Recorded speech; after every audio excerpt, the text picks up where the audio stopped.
The crowd roared with laughter, glasses clinking, voices blending into a hum of wealth and arrogance. In the center of the extravagant penthouse, a group of men leaned in, their polished shoes resting on the marble floor, expensive watches glinting under the golden chandelier.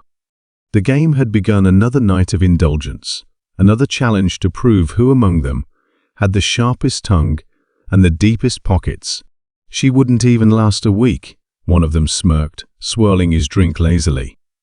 The billionaire leaned back in his chair, amusement flickering in his sharp eyes. He had seen it all: people who could be bought, loyalty that could be sold, love that was nothing more than a transaction. Nothing surprised him anymore. Nothing felt real. But then, someone pushed a photo across the table. A woman. Not the kind who usually graced their world, draped in designer gowns, chasing luxury. She was different. Simple. Ordinary even. But there was something about her, something in her eyes, in the way she carried herself, in the candid snapshot that made her stand out. "Bet you can't make her fall for you," one of the men chuckled. "She's not like the ones you're used to." The billionaire raised a brow, unimpressed. "And why would I waste my time?" "Because it's impossible," another one chimed in, a sly grin spreading across his face. "She's not after money, not after status. She works a normal job, keeps to herself. She's not looking for a man like you." The challenge hung in the air, tempting, ridiculous, but strangely intriguing. He wasn't one to turn down a bet. Winning was in his nature. 2 weeks, someone dared. "Make her fall for you in 2 weeks, and we'll admit you're untouchable." The billionaire chuckled, tapping his fingers against his glass. 2 weeks. That was all they thought it would take. "Fine," he said smoothly. "You're on." What he didn't expect was that from the moment he met her, everything would start to shift. She wasn't like the others. She didn't fawn over him, didn't try to impress him. If anything, she was distant, guarded. She saw through the charm, through the effortless confidence, through the perfectly rehearsed lines. "What do you want?" she had asked, her voice firm the first time they met. It was such a simple question, yet it unsettled him. Because for once, he didn't have an answer. She didn't care about his money, his cars, his power. She had no interest in the world he controlled. And that made her a mystery, one he suddenly felt desperate to solve. The billionaire had played this game 100 times before. He knew how to win. But as the days passed, as he spent more time with her, something unexpected happened. He started to feel at first it was just curiosity. Then it became something deeper, something unfamiliar and dangerous. He found himself drawn to her laughter, to the way she spoke about things with passion, to the way she carried her struggles with quiet strength. For the first time in his life, he wasn't the one in control, but the game had rules, and time was running out, and what he didn't realize was that she already knew, because someone had warned her, and she was just waiting for the moment he would finally tell the truth. The billionaire had never been patient, but with her, everything moved differently.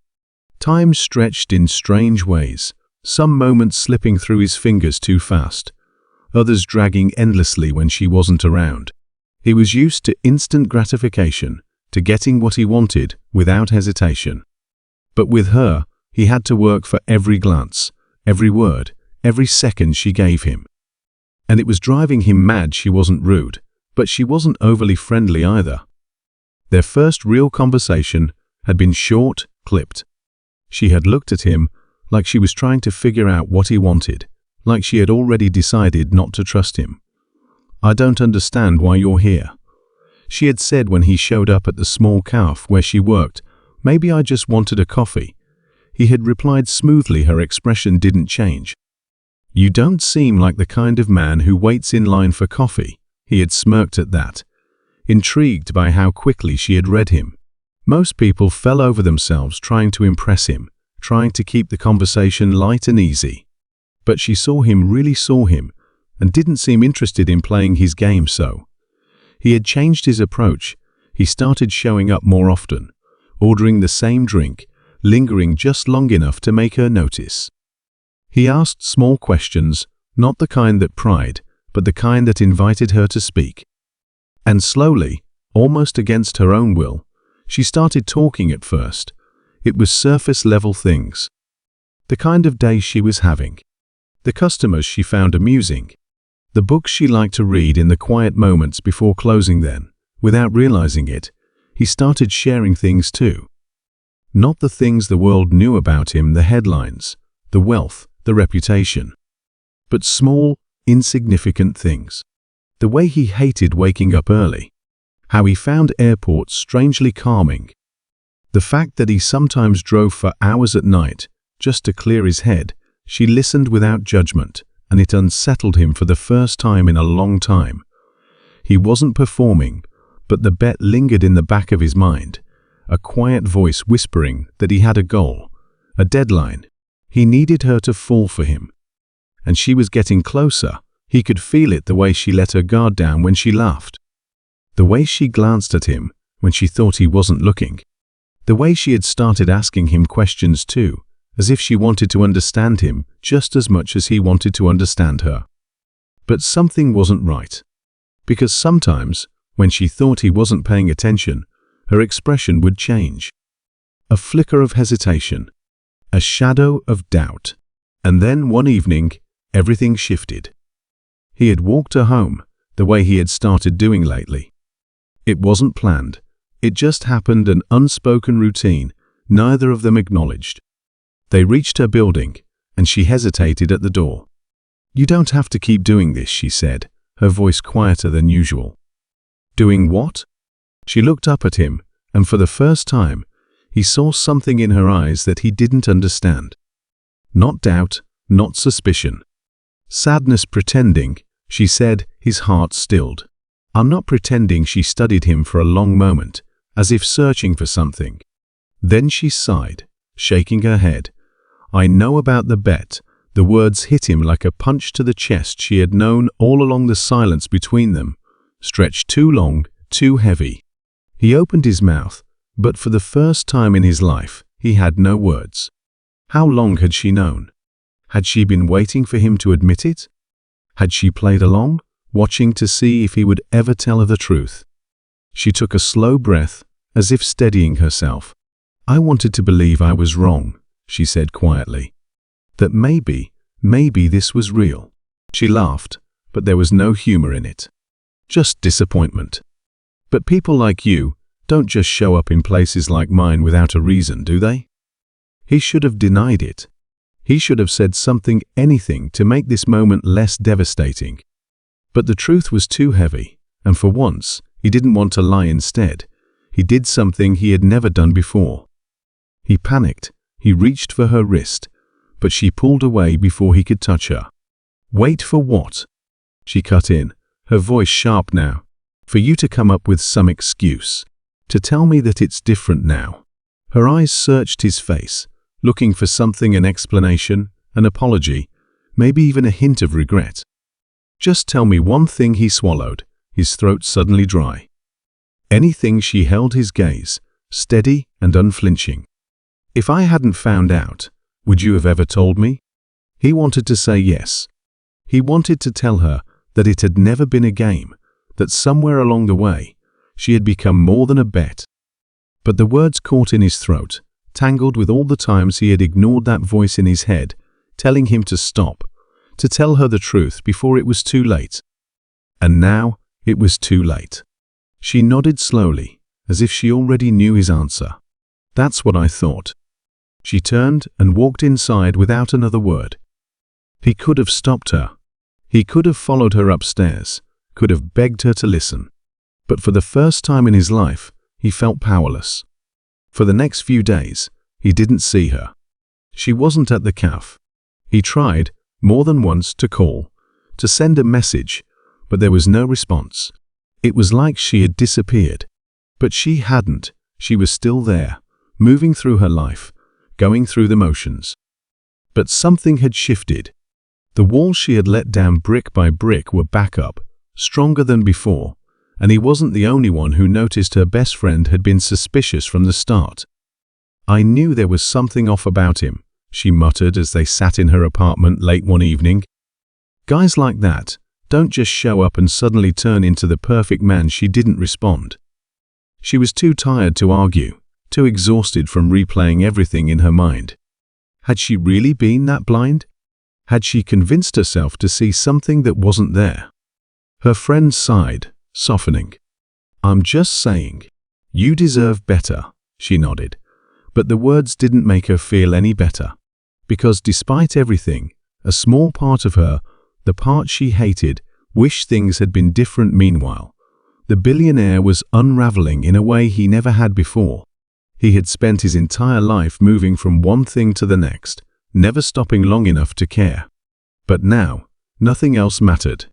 Not the money, not the power, not the so-called friends who had started this mess in the first place. For the first time, he felt what it was like to lose something that actually mattered. And he wasn't ready to let her go.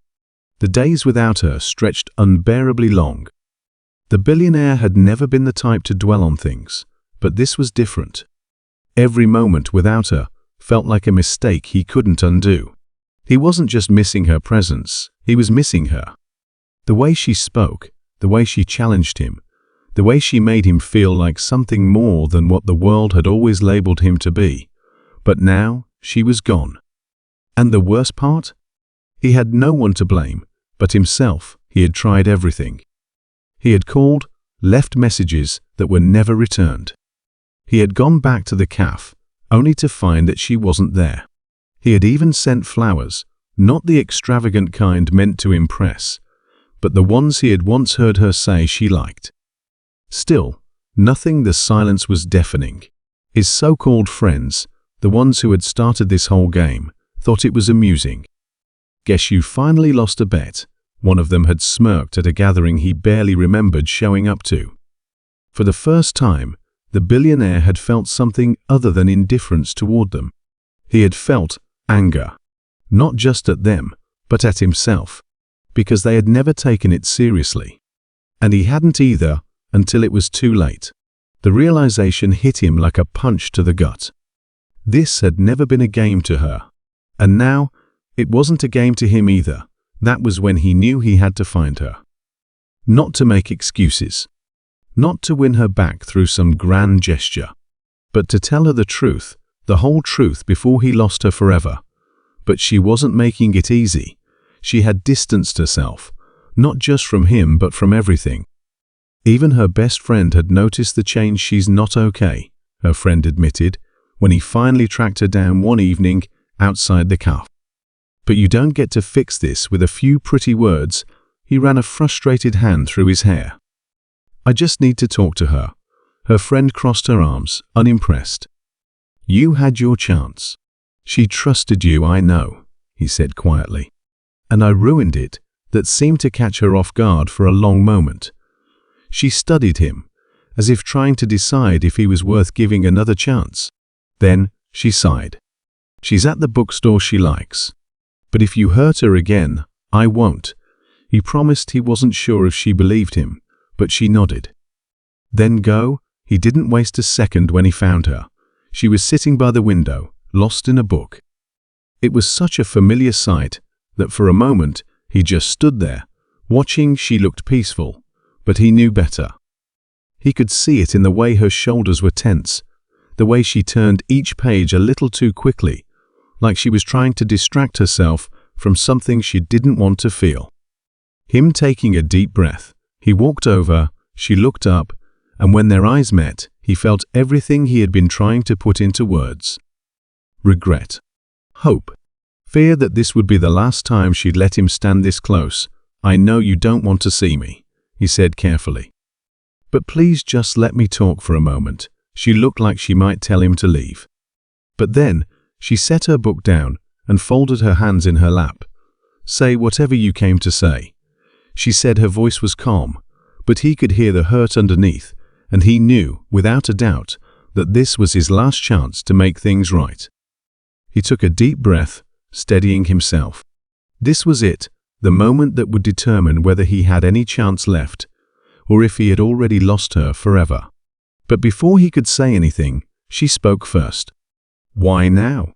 Her voice was quiet but firm, her eyes searching his face for something. "Why do you suddenly care so much?" The words stung more than he expected, but he knew he deserved them. He had given her every reason to doubt him. "Because I should have told you the truth from the beginning," he admitted. "And because this," he gestured between them, "was never supposed to happen. But it did. And it's real." She let out a breath, shaking her head. "Real?" She almost laughed, but there was no humor in it. "Do you even know what that means?" He wanted to tell her yes, that he had never been more certain of anything in his life. But before he could, she reached into a bag and pulled out something small, something folded. When she slid it across the table to him, his heart sank. It was a copy of the original bet, the very thing that had started everything. The words stared back at him, like a cruel reminder of his biggest mistake. "I found this the night I walked away," she said, her voice eerily calm. "One of your friends was kind enough to leave it where I'd see it." His jaw clenched. He didn't have to ask which one. He could already guess.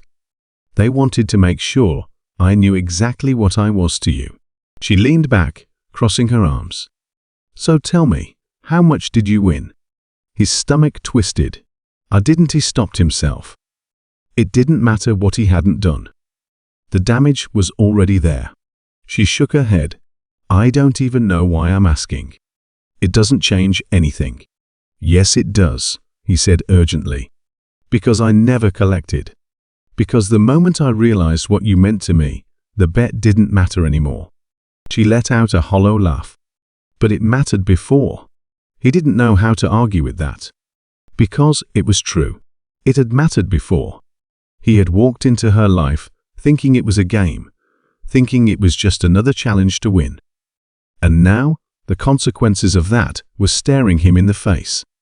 For a long moment, she just looked at him, and then, softly, she asked, "Did you ever feel guilty?" His throat tightened. "Every single day." The words hung between them, heavy and raw. For the first time, her expression faltered, like she wanted to believe him, but didn't know how. Then, just as he thought he might be getting through to her, her phone buzzed. She glanced at it, and something changed in her face. She stood up. "I have to go." His heart pounded. "Wait." But she was already walking away, faster than before. He didn't know what had just happened, but something in her expression told him this wasn't over. And then, a few seconds later, his own phone buzzed. A message. From the very friend who had set this whole thing in motion. "You should probably know she's about to find out something worse than the bet." His blood ran cold. What did that mean? What else was there? And then, as dread settled in his chest, he realized he might not be the only one who had been keeping secrets. His pulse hammered as he read the message again. She's about to find out something worse than the bet. What could be worse than that? What else had been hidden from her? Without thinking, he rushed out of the bookstore, scanning the street. She was already halfway down the block, walking fast, her phone clutched tightly in her hand. He called her name, but she didn't stop. By the time he caught up, she was standing in front of a sleek black car. The door was open, and inside, a man was waiting. Someone he recognized. Someone he never expected to see with her. His stomach dropped. Her father. The same man who had always controlled her life. The one she had spent years trying to escape. And now, she was standing in front of him, her hands clenched into fists, her entire body rigid. "I don't understand," she said, her voice barely above a whisper. "How do you know him?" Her father gave a slow, measured glance toward the billionaire before turning back to her. "I know a lot of things," he said smoothly. "And I've been watching very closely." The billionaire felt his hands curl into fists. "What do you want?" Her father ignored him, his focus solely on his daughter. "You should have known better," he said. "Did you really think I wouldn't find out?" She swallowed hard. "Find out what?" A slow, knowing smile spread across his face, that this wasn't his bet, he said. It was mine. The words crashed into her like a wave, knocking the breath from her lungs. She took a step back, shaking her head. No, she whispered. That's not possible. The billionaire stared, frozen, as the truth unraveled before them. Her father let out a low chuckle. Do you really think he just happened to come into your life? That someone like him would have noticed you on his own? His voice was laced with condescension. I gave him a reason to. She turned slowly to the billionaire, her eyes wide with something between horror and disbelief. Tell me he's lying. He opened his mouth, but nothing came out, because the truth was, he had met her through the bet. He had let himself get caught up in the game. And even though he had never known her father was behind it, none of that mattered now, because she had just realized the worst thing of all: she had never been free. Not from her past. Not from the people who thought they could control her, and worst of all, not from him. Tears welled in her eyes, but she refused to let them fall. I trusted you, she whispered. He took a step forward. I swear, I didn't know, but it was too late. She turned, stepped into the car, and shut the door behind her, and as the car pulled away, taking her back to the life she had spent years running from, he realized this time he might not be able to bring her back. He stood frozen as the car disappeared into the traffic, his chest tightening with a pain he hadn't felt before. This wasn't just about the bet anymore. It wasn't even about his mistakes. It was about her freedom, her choices, and the fact that she had just been pulled back into the one thing she had spent her life trying to escape. The weight of it crushed him. He should have seen the signs. He should have asked more questions, pushed harder, realized that someone like her father would never truly let her go. But now, he was out of time. His phone buzzed again. Another message. You let her go too easily. His grip tightened around the device. His so-called friend had been playing games all along, feeding bits of truth and lies, just to watch the chaos unfold. He wasn't about to let them win.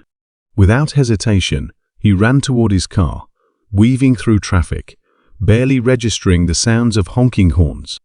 He wasn't thinking, just acting.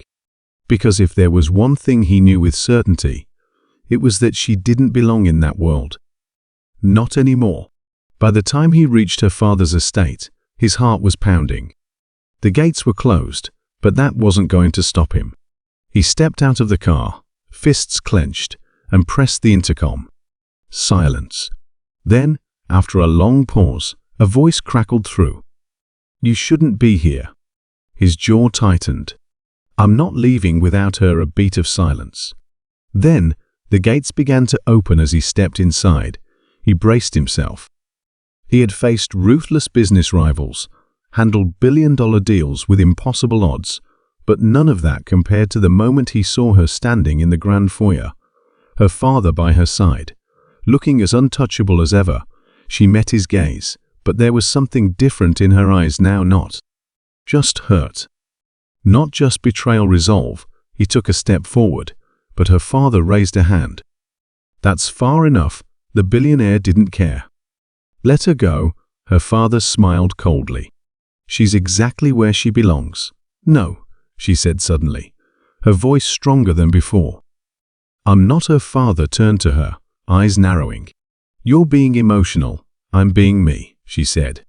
For the first time in my life, something shifted in the air. A moment of power, of realization. She wasn't asking for permission anymore. The billionaire held his breath as she stepped forward, past her father, past the life that had been decided for her. She stopped right in front of him, searching his face, as if trying to decide whether he was worth trusting again. He didn't say anything. This time, it had to be her choice finally. She took a breath and whispered, "Take me away from here." He didn't hesitate. He reached for her hand, and together, they walked out. No guards stopped them. No last-minute threats, because the fight was already over.